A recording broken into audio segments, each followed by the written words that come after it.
जी entertainment enterprises limited यानी जील के दिन इन दिनों ठीक नहीं चल रहे हैं। मंगलवार का दिन कंपनी के लिए अमंगल साबित हुआ। जी के शेयर में 30% की बड़ी गिरावट देखने को मिली। हालांकि बुधवार को शेयर थोड़ा संभला। खबर लिखे जाने तक शेयर हरे निशान में कारोबार कर रहा था। जील के शेयर में गिरावट सोनी के साथ मर्जर डील टूटने के बाद आई है।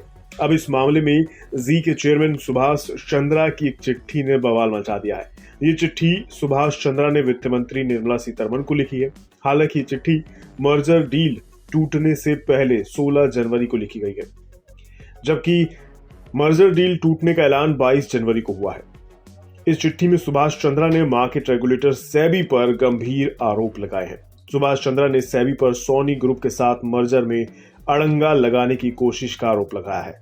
सुभाष चंद्रा ने अपनी चिट्ठी में सेबी के बारे में लिखा है कि रेगुलेटर पूर्व निर्धारित मानसिकता के साथ काम कर रहा है। चंद्रा ने वित्त मंत्री से माइनॉरिटी स्टेक होल्डर्स के हितों की रक्षा के लिए दखल देने की मांग की है।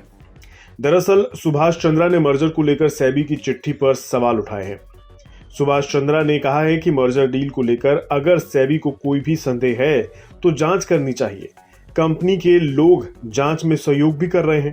कंपनी के पूर्व डायरेक्टर को बुलाकर 4 घंटे पूछताछ भी की गई है। अभी मेरी बड़ी चिंता नोटिस के समय को लेकर है। ये नोटिस जी और सोनी के मर्जर की टाइमलाइन से मेल खाता है। फिलहाल जी सोनी मर्जर डील खत्म हो गई है। अगर ये डील हो जाती तो जी सोनी देश का नंबर 1 एंटरटेनमेंट नेटवर्क बनता। इस डील को कैंसिल करने के पीछे सोनी ने जी पर शर्तों के उल्लंघन के कथित आरोप लगाए हैं। साथ ही जी से सोनी ने डील कैंसिल करने के एवज में 748 करोड़ रुपए की टर्मिनेशन फीस मांगी है। दूसरी ओर जी ने भी एनसीएलटी यानी नेशनल कंपनी लॉ ट्रिब्यूनल और एसआईएसी यानी सिंगापुर इंटरनेशनल आर्बिट्रेशन सेंटर का रुख कर लिया है इस 784 करोड़ रुपए के सोनी के क्लेम के खिलाफ। लेकिन एक बात सोचने वाली है कि सोनी भारत में अपने बिजनेस को बहुत ज्यादा बढ़ा नहीं पा रही थी। वहीं जी पर कर्ज का बोझ बढ़ रहा था। कर्ज का बोझ इसलिए बढ़ रहा था क्योंकि उस पर लंबे समय से एसएल ग्रुप का कंट्रोल था और एसएल पर करीब 20,000 करोड़ रुपए का कर्ज था। इन्हीं कारणों से इन दोनों कंपनियों ने मर्जर का फैसला लिया था। इस मर्जर से दोनों कंपनियों को बड़ा और डाइवर्सिफाइड ऑडियंस बेस मिल जाता। सोनी ने भारत में 1995 में अपना पहला टीवी चैनल लॉन्च किया था। वहीं जी ने भी अपना पहला चैनल 1992 में लॉन्च किया था।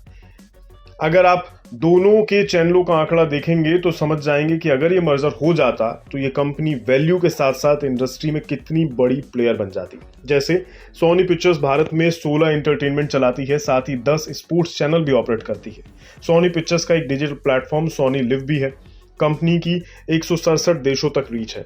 वहीं जी की बात करें तो 50 चैनल चलाती है। इसमें हिंदी जनरल एंटरटेनमेंट चैनल से लेकर regional entertainment channels, Hindi movie channels और बाकी कई चैनल्स शामिल हैं।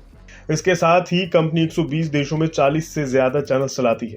इसका एक डिजिटल प्लेटफॉर्म ZEE5 भी है। इस डील के खत्म होने से जाहिर तौर पर एक बड़ी एंटरटेनमेंट कंपनी बनने से रह गई है। इस डील के खत्म होने के बाद सोनी और जी की ओर से प्रतिक्रिया भी आई है। जैसे सोनी की ओर से इस मामले को लेकर बयान जारी कर कहा गया कि हम 21 जनवरी की समय सीमा तक मर्जर पर सहमत नहीं हो सके। 2 साल तक चले नेगोशिएशन के बाद मर्जर नहीं होने से हम बेहद निराश हैं। हम इस तेजी से बढ़ने वाले मार्केट में अपनी उपस्थिति बढ़ाने और दर्शकों को वर्ल्ड क्लास एंटरटेनमेंट देने के लिए कमिटेड हैं। वहीं दूसरी ओर जी के एमडी और सीईओ पुनीत गोयनका की ओर से भी इस डील के कैंसिल होने पर प्रतिक्रिया आई, जो कि उन्होंने सोशल मीडिया प्लेटफॉर्म एक्स पर ट्वीट करके दी, जहां उन्होंने लिखा कि प्राण प्रतिष्ठा के शुभ अवसर के लिए सुबह सुबह अयोध्या पहुंचे। मुझे एक मैसेज मिला कि जिस डील पर काम करने में मैंने 2 साल बिताए वह मेरे सभी प्रयासों के बावजूद फेल हो गई। मेरा मानना है कि ये प्रभु का कोई संकेत है। मैं पॉजिटिव रूप से आगे बढ़ने और भारत की टॉप मीडिया कंपनी को उसके सभी स्टेक होल्डर्स के लिए मजबूत करने की दिशा में काम करने का संकल्प लेता हूं। जय श्री राम। अब देखना होगा कि बाजार में जी का आगे कैसा परफॉर्मेंस रहता है और आगे इस डील को लेकर जी और सोनी किस हद तक एक दूसरे के खिलाफ कार्रवाई करते हैं। बिस्तक आपके लिए लाया है प्रीमियम मेंबरशिप प्रोग्राम, जहां आपको मिलेंगे कई सारे फायदे, जिनमें मार्केट न्यूज़लेटर, लाइव चैट पर आपके सवालों के सबसे पहले जवाब, मार्केट आउटलुक, वीकेंड पर मार्केट स्कैन, एंकर्स के साथ चैट और भी बहुत कुछ। इस प्रीमियम सब्सक्रिप्शन में 3 तरह के प्लान्स हैं, सिल्वर, गोल्ड और प्लैटिनम, जिनकी शुरुआत मात्र 159 रुपए महीने से होती है। इससे जुड़ना भी बेहद आसान है। बिस्तक के YouTube चैनल पर जाएं, ज्वाइन बटन पर क्लिक करें और अपना प्लान सिलेक्ट करें। बस बन गए आप हमारे प्रीमियम मेंबर।